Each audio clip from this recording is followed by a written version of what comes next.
we want to welcome back to the foundation. So we are going to be in the book of Matthew, chapter 9, verse 14 through 17.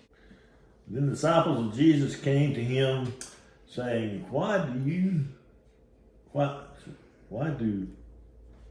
word? Why do we and the Pharisees fast often, but your disciples do not fast? Is that righteous indignation? And Jesus said to them, can the friends of the bridegroom mourn as long as the bridegroom is with him?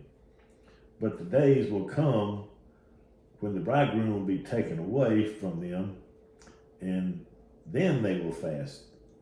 No one puts a piece of unshrunk cloth on an old garment, for the patch pulls away from the garment, and the tear is made worse.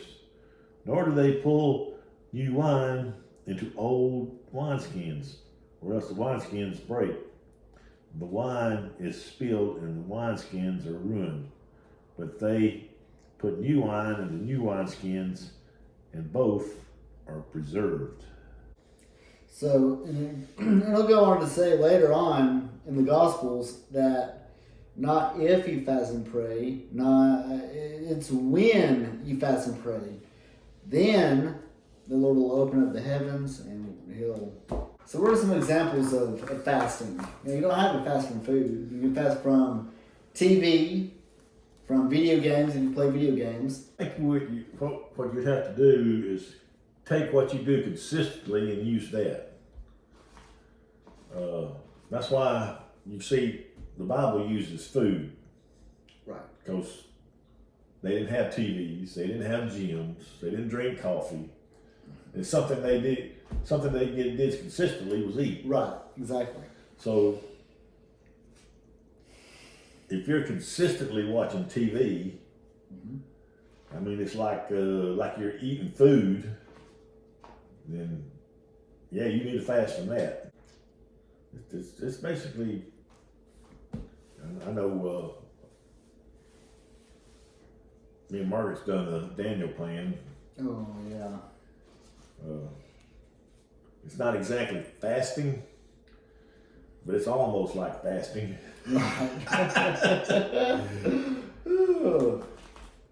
Depends on how stringent you are on how you use it.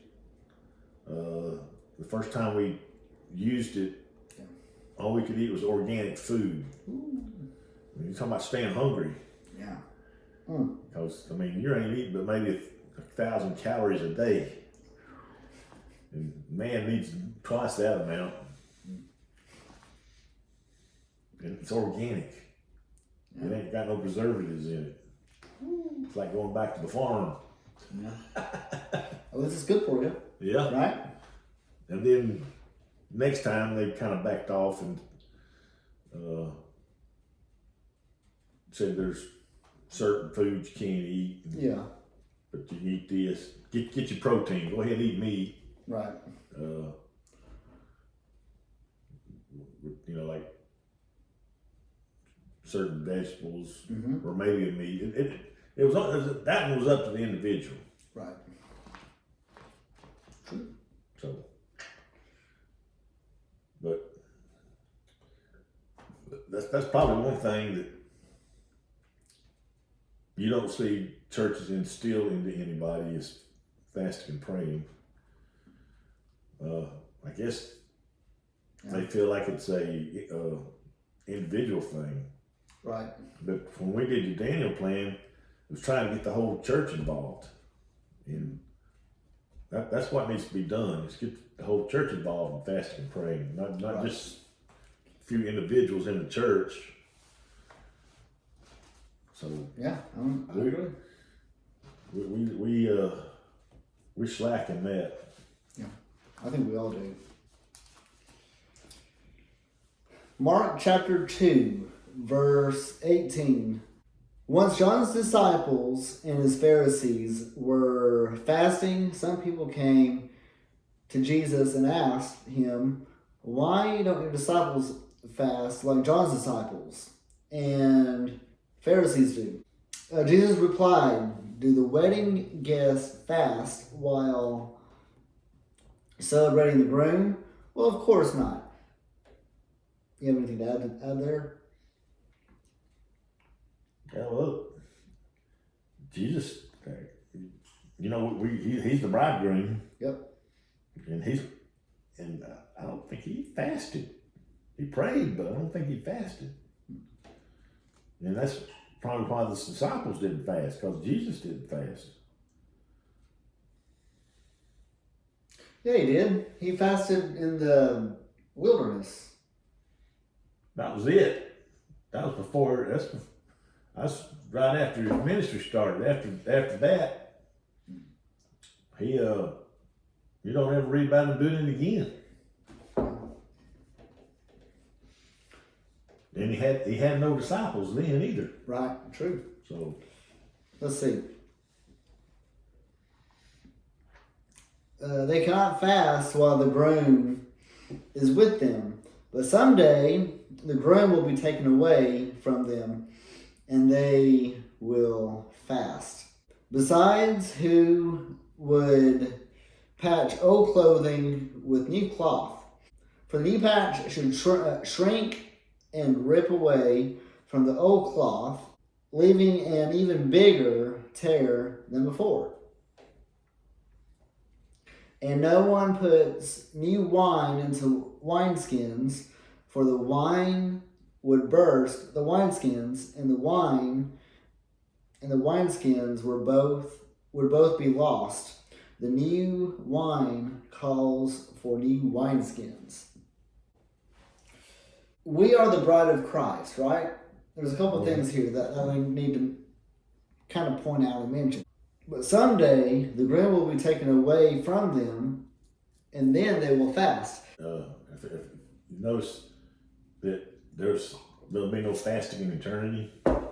Yeah, because you won't need to. We'll be with the bridegroom again. With the bridegroom, yeah. It'll be just like it was when he was here on earth. Yeah. So there'll be no need for fasting. True. Now, Jesus always did stuff to set as examples, right? So when Jesus said or went into the wilderness to fast, right?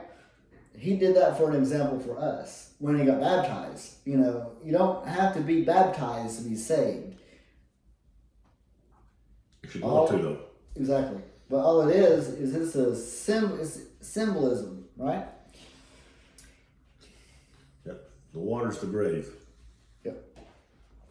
And they said to him, "Why do the disciples of John fast often and make prayers, and likewise those of the Pharisees, but yours eat and drink?" Okay. So they hadn't. I wonder how they got taught about fasting anyway, if they're not fasting with Jesus. Think it was the Holy Spirit taught them how to do it? No, because the Holy Spirit hadn't been issued yet. I mean, when Jesus, beforehand? After Jesus comes and goes. After. Oh, that's a good question. Yeah. Pentecost, Yeah. He said to them, "Can you make the friends of the bridegroom fast while the bridegroom is with him?" Of course not. You're going to be married, dance, and do all that stuff. Yeah. It says, but the day will come when the bridegroom will be taken away, and they will fast in those days. Then he spoke a parable to them. No one cuts a piece of new garment on an old. I said cuts. No one puts a piece from a new garment on an old one. Otherwise, the new makes a tear, and also the piece that was taken out of the new one does not match the old. Now he's talking about matching. The other one that just tears, it says it'll tear. And no one puts new wine, old wine skins, or else the new wine will burst the wineskins and be spilled, and the wineskins will be ruined. But new wine must be put into new wineskins, and both are preserved. And no one, having drunk old wine, immediately desires new, for he says the old is better. So in Matthew we talk about wineskins. In Mark we talk about wineskins. An old cloth, new cloth. And Luke talks about wineskins. Well, you gotta let it ferment. Right. You're actually, if you're putting,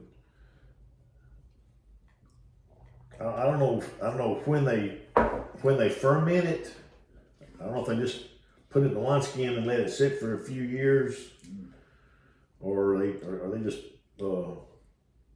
We know they say that wine gets better with age, so that does make sense. Well, it says if you put new wine into old wineskins, it's bursting. So evidently, it makes the wineskins a little more flexible, I guess, the older it gets. Yeah. And so you need to let it ferment before you drink it. Now, if you're preserving the wineskin and want to use it again, you have to store it until the wine in the new skin gets old. Then you can probably pour it into that old wineskin you had before. True. So you're just rotating skins. Better make sure you got enough of them. Yeah. Depends on how much of a wine drinker you are. So it's just, and the I don't know if you ever had a patch put on a pair of torn pants. Yeah. Yeah. Yeah. That like Luke says, it don't match the rest of your pants. Right. And in the other two, it says eventually that seam will tear again. Yeah. Pull apart. Right. Well, I think what it is, I mean, there are several things that you can kind of they can get out, but you cannot put back in. Right? Well, the thing about the patch is that it's usually older than the newer piece. Right. And it's more apt to tear than the newer piece because it's older. Right. So it's kind of like your body gets old. Yeah. You can't pour a new one in it. Exactly. Yeah. I was about to say toothpaste. You know, if you squeeze out some toothpaste, try to put that toothpaste back in. You can't do it. Same thing with water, right? If you pour out water, you can't put that same water in there. Well, put it this way. You can't refill an old toothpaste. You can't get it in there. Right. And I think that's a symbolism there. That's what he's giving symbolism. We're transitioning to Jesus is the Lord of the Sabbath. It says two events: the disciples plucking grain and Jesus healing a man's hand on the Sabbath have often been understood as expressing Jesus' authority over the law of Moses. This concern is certainly expressed in the assertion, the Son of Man is Lord even of the Sabbath. In Matthew 12:8, but the evangelists have a more primary concern. In both events, Jesus emphasized that keeping the spirit and intent of the law was more important than strictly adhering to the letter of its ritual requirements. The point is emphasized by Jesus' question to those in the synagogue: is it lawful on the Sabbath to do good or to do evil, to save a life or to kill? Both Matthew and Mark address the issue in the story about the grain. Mark recounts Jesus' interpretation that the law was given for humanity's benefit, and humanity was not created for the sake of the law. Matthew reports Jesus' reference to Hosea 6:6, stressing God's desire for humans to put mercy and concern for people before the sacrifice as legalistic ritual observance.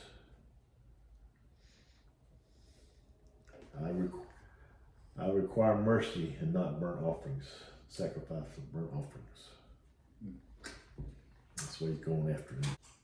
We will tackle John chapter 5 in the next session. If you are new, like and subscribe, and we will see you here in just a few minutes.